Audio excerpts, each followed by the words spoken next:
What is going on, YouTube? It is Parker here, bringing y'all another basshead video. Does a square sub actually make a difference? Or is it just pretty much the same as a round sub? Or does it not sound as good being square? We're gonna find out. Now, y'all, I am filming this on Christmas Eve. Now, to be honest, I'd really rather be inside just relaxing, but I needed to get another video out for y'all, and the grind doesn't stop. So if y'all appreciate the YouTube grind I got going on here, guys, please smash that like button. Really helps out more than y'all know. All right, guys, let's get into it. We have a square sub over here from Kicker. First time looking at a square sub on the channel, so we're gonna kind of take a look at this guy, see what we got, and then run all the normal tests on it and see how it does. This is the VL7R 10-inch sub. So I've got the little spec sheet over here. Sensitivity is 88.8 dB.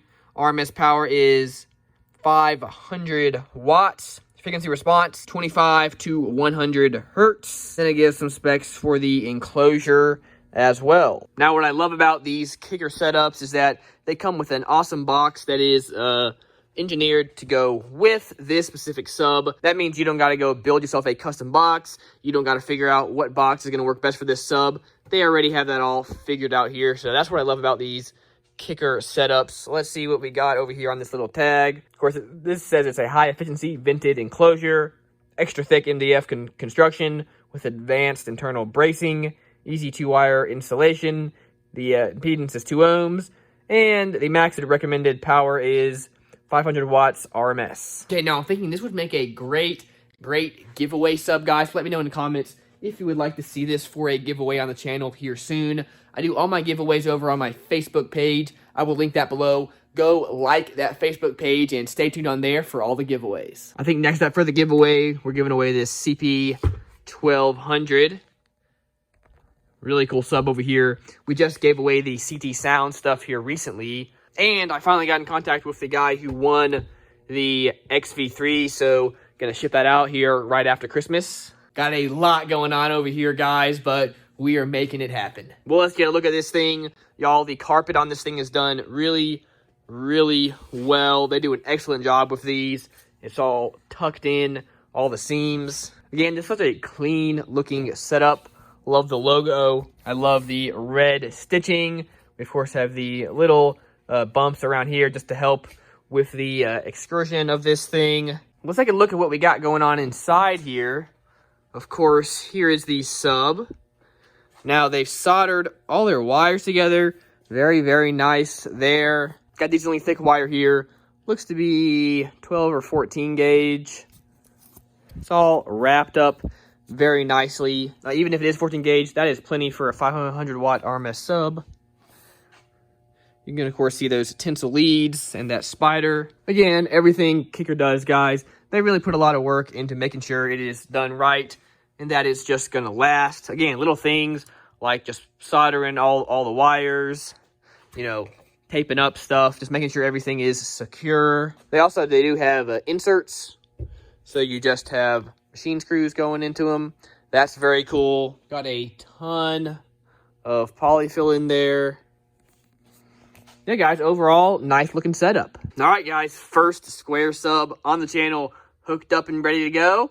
Let's see how she does.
Okay, guys, well, who would have known, but it sounds just like any other subwoofer.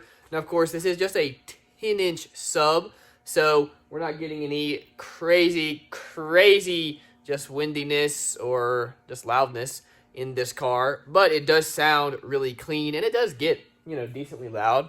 If I was just driving around every day bumping, honestly, this wouldn't be that bad. My car is quite large. If you have a little small car, you need something that's not going to take up much space to throw in your trunk or something, I think this little guy would have you covered. It does do really well for what it is. Now, overall quality seems pretty good for that normal bass music that your normal person is playing from Spotify or something like that.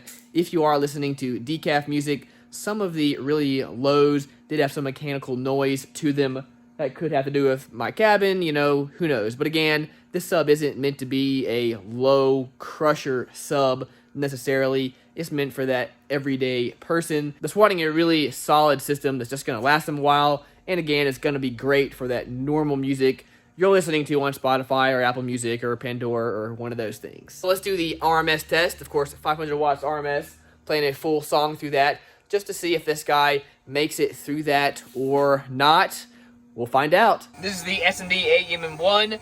This will tell me the real-time power going to this guy. Let's go ahead and make sure it's reset. And let's play a song and see how it does.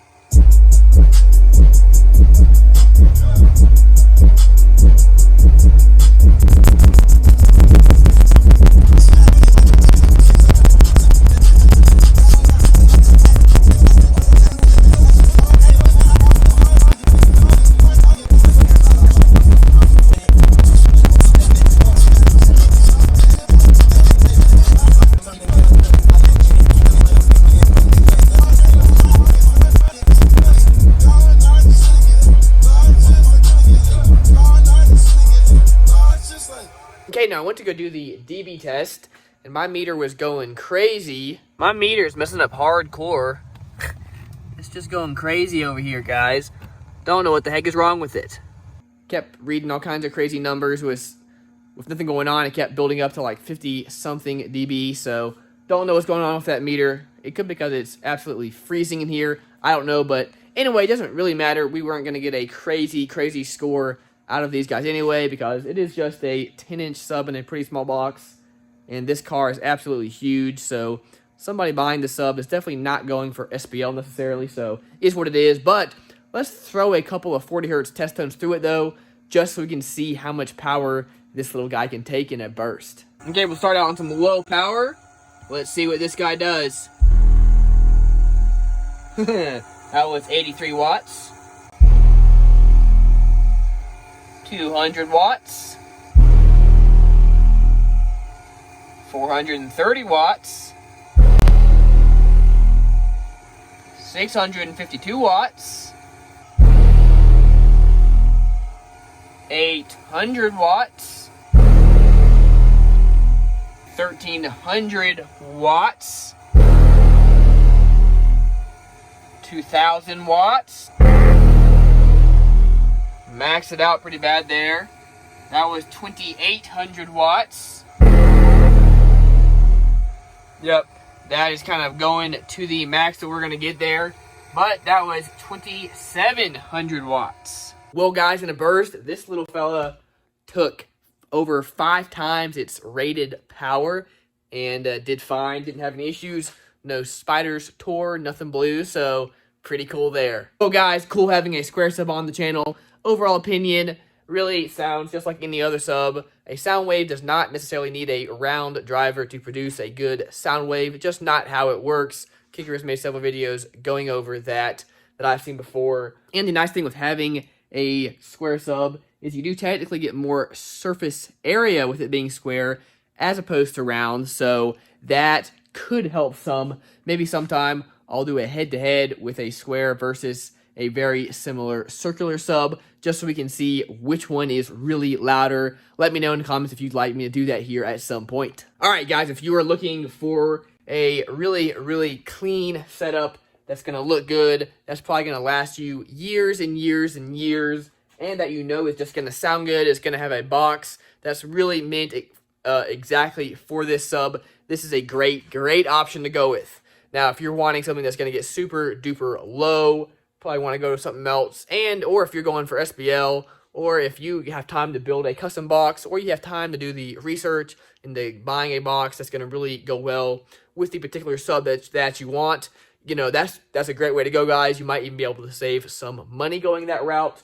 But again, this is more for that person that wants something they can throw in, looks good, it's going to sound good, and it's going to last a really, really long time. Y'all, that's going to do it for this video. I want to give a huge, huge shout out to Kip over at Kicker for sending me this guide to do a test for y'all. Again, do think I'm going to do a giveaway with this, so go to my Facebook page. Stay tuned for that. Well, guys, that's going to do it. Merry Christmas once again. I know for y'all, it is now past Christmas, so hope you had a wonderful, wonderful day. Thanks again, guys. Cannot wait to make another video for y'all, so stay tuned for that. Anyway, that's going to do it for this video, y'all. Remember, as always, keep basing on.